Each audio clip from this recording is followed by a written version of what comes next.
Hi hello guys, welcome back to Aadya colourful.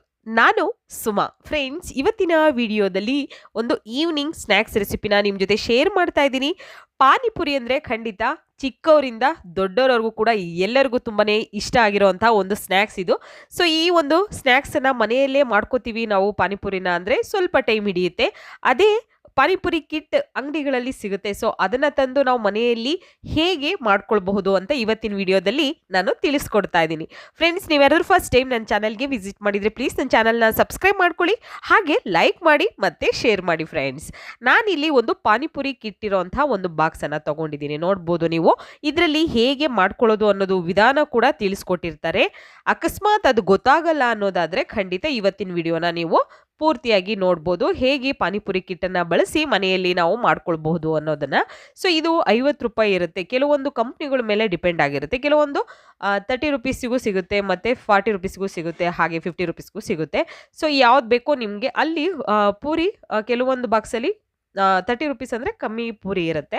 So ಈ ಜಾಸ್ತಿ ಅಂದರೆ ಇದರಲ್ಲಿ 50 ರೂಪಾಯಿ ಇದು ಈ ಒಂದು ಕಿಟ್ಟು. ಇದರಲ್ಲಿ 50 ಪೂರಿ ಇದೆ. ಸೊ ಹಾಗೆ ಇರುತ್ತೆ. ನೋಡಿಕೊಂಡು ನಿಮ್ಗೆ ಯಾವ್ದು ಬೇಕೋ ಅದನ್ನು ನೀವು ತಗೊಳ್ಬೋದು.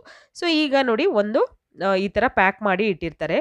ಈ ಒಂದು ಕಿಟ್ಟಲ್ಲಿ ಪೂರಿ ಈ ಥರ ರೆಡಿ ಮಾಡಿ ನಾವು ಈಗ ಪ್ಯಾಕ್ ಮಾಡಿರ್ತಾರೆ. ಸೊ ಫ್ರೆಂಡ್ಸ್, ನಾನು ಪಾನಿಪುರಿನ ಮನೆಯಲ್ಲಿ ಹೇಗೆ ಮಾಡ್ಕೊಳ್ಳೋದು ಅನ್ನೋ ವಿಡಿಯೋ ಕೂಡ ನಿಮ್ಮ ಜೊತೆ ಶೇರ್ ಮಾಡಿದ್ದೀನಿ. ಸೊ ನೀವು ಯಾರಾದರೂ ನೋಡಿಲ್ಲ ಅಂದರೆ ಖಂಡಿತ ಚಾನಲಲ್ಲಿದೆ, ಚೆಕ್ ಮಾಡಿ ಫ್ರೆಂಡ್ಸ್.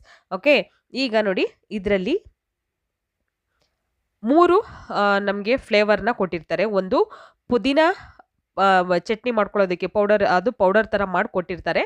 ನಾವು ಈಗ ಇದರಲ್ಲಿ ಮತ್ತೆ ಹುಣಸೆ ಹಣ್ಣಿನ ರಸದ ಪೌಡರ್, ಅದು ಕೂಡ ಈ ಪೌಡರ್ ಮಾಡಿ ಇಟ್ಟಿರ್ತಾರೆ. ಅದನ್ನು ಕೂಡ ನಾವು ಹಾಕ್ಕೊಳ್ಬೇಕು.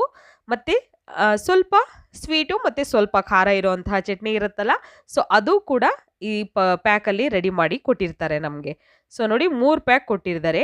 ಇಲ್ಲಿ ಆಲೂಗೆಡ್ಡೆಯಲ್ಲಿ ಹಾಕುವಂತಹ ಒಂದು ಮಸಾಲಾನ ಇದ್ರಲ್ಲಿ ಕೊಟ್ಟಿಲ್ಲ. ಸೊ ಅದು ಬೇಕು ಅಂತಂದರೆ ಬೇರೆ ಕಂಪ್ನಿ ಒಂದು ಕಿಟ್ಟಲ್ಲಿ ಸಿಗುತ್ತೆ, ಇದರಲ್ಲಿ ಇರಲ್ಲ. ಸೊ ನಾವೇ ಮಾಮೂಲಿಯಾಗಿ ಪಲ್ಯನ ಹೇಗೆ ಪಾನಿಪುರಿಗೆ ಪಲ್ಯ ಮಾಡ್ಕೊಳ್ತೀವೋ ಆ ರೀತಿ ಮಾಡ್ಕೊಳ್ಬಹುದು. ಈಗ ನೋಡಿ, ಪೂರಿನ ಈಗ ಇರೋವಂಥ ಪೂರಿಗಳನ್ನೆಲ್ಲ ನಾನು ಒಂದು ತಟ್ಟೆಗೆ ಹಾಕ್ಕೊಳ್ತಾ ಇದ್ದೀನಿ. ಹೀಗೆ ಹಾಕ್ಕೊಂಡ ನಂತರ ಕಾಯೋದಕ್ಕೆ ಎಣ್ಣೆ ನಾನು ಆಲ್ರೆಡಿ ಇಟ್ಟಿದ್ದೀನಿ. ಸೊ ಎಣ್ಣೆ ಮೀಡಿಯಮ್ ಆಗಿ ಕಾದ ನಂತರ ಇವಾಗ ಪೂರಿಗಳನ್ನು ನಾವು ಅದರಲ್ಲಿ ಹಾಕ್ಕೊಳ್ಳೋಣ.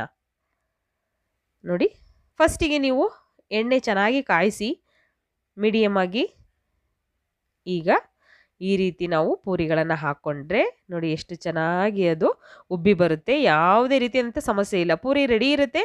ನಾವು ಅವನ್ನ ಈ ಥರ ಎಣ್ಣೆಗೆ ಹಾಕ್ಕೊಂಡು ಫ್ರೈ ಮಾಡ್ಕೊಂಡ ನಂತರ ದಿಢೀರಾಗಿ ಪಾನಿಪುರಿಯನ್ನು ಮನೆಯಲ್ಲಿ ಮಾಡ್ಕೊಳ್ಬಹುದು. ಸ್ಟೇಟ್ ಸ್ಟೈಲಲ್ಲಿ ಮಾಡುವಂತಹ ಒಂದು ರೀತಿಯಲ್ಲೇ ಮನೆಯಲ್ಲಿ ರುಚಿಯಾಗಿರುವಂತಹ ಒಂದು ಪಾನಿಪುರಿನ ಮಾಡ್ಕೊಳ್ಬೋದು. ಈಗ ಪೂರಿನೆಲ್ಲ ಈ ಥರ ನಾನು ಬೇಯಿಸಿ ಎಣ್ಣೆಯಲ್ಲಿ ತೆಗೆದಿಟ್ಕೊಂಡ್ಬಿಡ್ತೀನಿ. ನೋಡಿ, ಈ ರೀತಿ ನಾನು ಈಗ ಪುರಿಯನ್ನು ಎಲ್ಲ ಎಣ್ಣೆಯಲ್ಲಿ ಕರೆದು ನಾನು ಇಟ್ಕೊಂಡಿದ್ದೀನಿ. ನಂತರ ಇವಾಗ ಪೌಡರ್ಗಳು ಇದೆಯಲ್ಲ, ಸೊ ಅದರ ಎಲ್ಲ ಪಾನಿಗಳನ್ನು ನಾವು ರೆಡಿ ಮಾಡ್ಕೊಂಬಿಡೋಣ. ಓಕೆ, ನೋಡಿ, 3 ಪ್ಯಾಕ್ ಕೊಟ್ಟಿದ್ದಾರೆ ನಮಗೆ. ಒಂದು ಹುಣಸೆ ಹಣ್ಣಿಂದು, ಒಂದು ಪುದೀನದು, ಹಾಗೆ ಒಂದು ಸ್ವೀಟು ಮತ್ತು ಖಾರದ್ದು 2. ಈಗ ನೋಡಿ, ಒಂದೊಂದು ಬೌಲಿಗೆ ಒಂದೊಂದು ನಾವು ಸ್ಪೂನ್ ಆಗುವಷ್ಟು, ಒಂದೊಂದು ಸ್ಪೂನ್ ಅಥವಾ ಒಂದೊಂದು ಟೇಬಲ್ ಸ್ಪೂನ್, ಜಾಸ್ತಿ ಮಾಡೋದಾದರೆ ಒಂದೊಂದು ಟೇಬಲ್ ಸ್ಪೂನ್ ನೀವು ಪೌಡರ್ನ ಹಾಕ್ಕೊಳ್ಬೋದು. ಕಟ್ಟ ಮೀಠ ಪೌಡರ್ ಇದು. ಸ್ವಲ್ಪ ಸ್ವೀಟು ಮತ್ತು ಹುಳಿ, ಇದನ್ನು ನೋಡಿ ಪೌಡರ್ ಹಾಕಿದ ನಂತರ ನಾವು ನೀರನ್ನು ಹಾಕ್ಕೊಳ್ಬೇಕಾಗುತ್ತೆ. ಸೊ ನಿಮಗೆ ಎಷ್ಟು ಬೇಕು ನೋಡಿಕೊಂಡು, ಎಷ್ಟು ಜನಕ್ಕೆ ನೀವು ಮಾಡ್ಕೊಳ್ತಿದ್ದೀರೋ ನೋಡಿಕೊಂಡು ಉಪಯೋಗಿಸಿ. ಮತ್ತು ಇದು ಹುಣಸೆ ಹಣ್ಣಿನ ಚಟ್ನಿಗೆ ಮಾಡ್ತೀವಲ್ಲ ಪೌಡರು, ಅದು ಹುಣಸೆ ಹಣ್ಣಿನ ರಸ ಕೊಡ್ತಾರಲ್ಲ ನಮಗೆ, ಆ ಒಂದು ಪೌಡರ್ ಮಾಡಿರ್ತಾರೆ. ಅದನ್ನು ಪೌಡರ್ ಹಾಕಿದ ನಂತರ ಸ್ವಲ್ಪ ನೀರನ್ನು ಹಾಕ್ಕೊಳ್ಬೇಕು. ಒಂದು ನೋಡ್ಕೋಬೋದು, ಒಂದು 3 ರಿಂದ 4 ಟೇಬಲ್ ಸ್ಪೂನ್ ಆಗೋಷ್ಟು ನೀರನ್ನು ಹಾಕ್ಕೊಳ್ತಾ ಇದ್ದೀನಿ ನಾನು. ನಂತರ ಈಗ ಪುದೀನ ಪೌಡರ್ನ ಹಾಕ್ಕೊಳ್ಳೋಣ.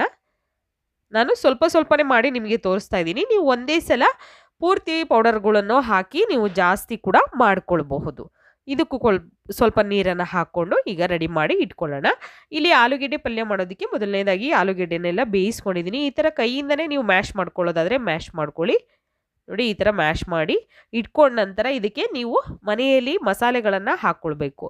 ಮಸಾಲೆ ಅಂದರೆ ನಾವು ಇದಕ್ಕೆ ಗರಂ ಮಸಾಲ ಮತ್ತು ಚಾಟ್ ಮಸಾಲ, ಹಾಗೆ ಸ್ವಲ್ಪ ಕೊತ್ತಂಬರಿ ಸೊಪ್ಪು ಮತ್ತು ಪೆಪ್ಪರ್ ಪೌಡರ್ ಇಷ್ಟನ್ನಷ್ಟೇ ಹಾಕಿರ್ತೀನಿ ನಾನು, ಜಾಸ್ತಿ ಏನನ್ನೂ ಹಾಕೋದಿಲ್ಲ.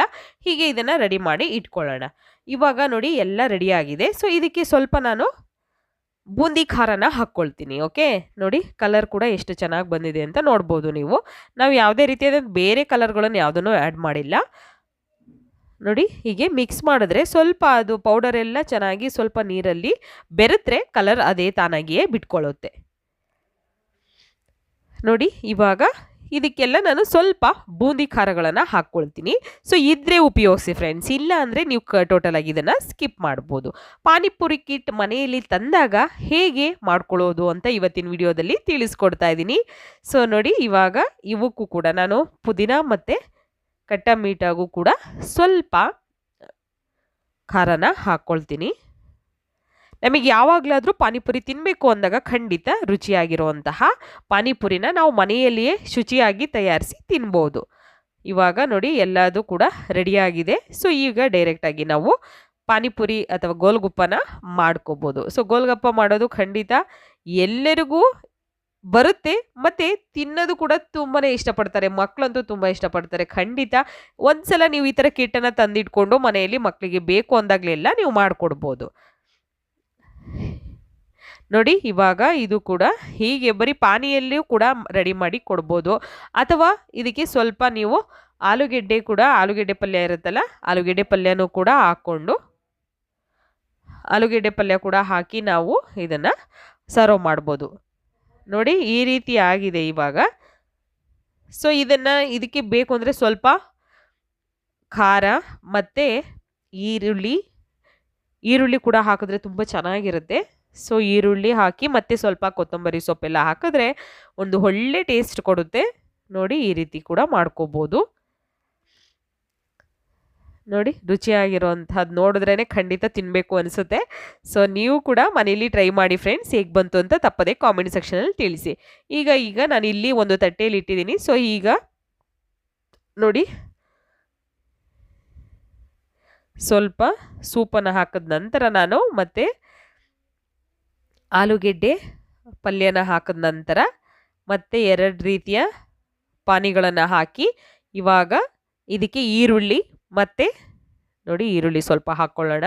ಸಣ್ಣದಾಗಿ ಕಟ್ ಮಾಡಿರೋಂಥ ಈರುಳ್ಳಿ ಇರಬೇಕು, ಆವಾಗ ಚೆನ್ನಾಗಿರುತ್ತೆ. ಮತ್ತು ಇದಕ್ಕೆ ಸ್ವಲ್ಪ ಕೊತ್ತಂಬರಿ ಸೊಪ್ಪು, ಹಾಗೆ ಇವಾಗ ಖಾರನ ಹಾಕ್ಕೊಳ್ಳೋಣ. ನೋಡಿ ಹೀಗೆ ಹಾಕಿದ ನಂತರ ರೆಡಿ ಆಗುತ್ತೆ ಪಾನಿಪುರಿ. ಸೊ ಮನೆಯಲ್ಲಿ ಮಕ್ಕಳಿಗೆ ಈ ರೀತಿ ರುಚಿಯಾಗಿರೋವಂಥ ಒಂದು ಪಾನಿಪುರಿನ ಮಾಡ್ಕೊಳ್ಳಿ. ಅದು ಪಾನಿಪುರಿ ಕಿಟ್ಟನ್ನು ಉಪಯೋಗಿಸಿ. ಪಾನಿಪುರಿ ಕಿಟ್ಟಲ್ಲಿ ಸುಮಾರು ಟೈಪ್ಸಲ್ಲಿ ನಿಮಗೆ ಪಾನಿಪುರಿ ಕಿಟ್ ಸಿಗುತ್ತೆ. ಸೊ ತಂದು ಖಂಡಿತ ಈ ರುಚಿಯಾಗಿರೋಂಥ ಸ್ಟ್ರೀಟ್ ಸ್ಟೈಲ್ ಪಾನಿಪುರಿ ತಯಾರಿಸಿ ನೋಡಿ. ಓಕೆ, ಇವತ್ತಿನ ವಿಡಿಯೋನ ಇಲ್ಲಿಗೆ ಮುಗಿಸೋಣ. ಬಾಯ್, ಸೀ ಯು, ಟೇಕ್ ಕೇರ್.